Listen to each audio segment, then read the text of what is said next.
Whoever touches pitch gets dirty, and whoever associates with a proud person becomes like him. Do not lift a weight too heavy for you, or associate with one mightier and richer than you. How can the clay pot associate with the iron kettle? The pot will strike against it, and be smashed. A rich person does wrong, and even adds insults. A poor person suffers wrong, and must add apologies.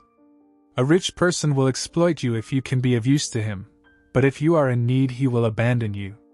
If you own something, he will live with you. He will drain your resources without a qualm. When he needs you he will deceive you, and will smile at you and encourage you. He will speak to you kindly and say, "What do you need?" He will embarrass you with his delicacies, until he has drained you 2 or 3 times, and finally he will laugh at you. Should he see you afterwards, he will pass you by and shake his head at you. Take care not to be led astray and humiliated when you are enjoying yourself. When an influential person invites you, be reserved, and he will invite you more insistently. Do not be forward, or you may be rebuffed. Do not stand aloof, or you will be forgotten. Do not try to treat him as an equal, or trust his lengthy conversations, for he will test you by prolonged talk, and while he smiles he will be examining you. Cruel are those who do not keep your secrets. They will not spare you harm or imprisonment. Be on your guard and very careful, for you are walking about with your own downfall. Every creature loves its like, and every person the neighbor. All living beings associate with their own kind, and people stick close to those like themselves. What does a wolf have in common with a lamb? No more has a sinner with the devout. What peace is there between a hyena and a dog? And what peace between the rich and the poor? Wild asses in the wilderness are the prey of lions.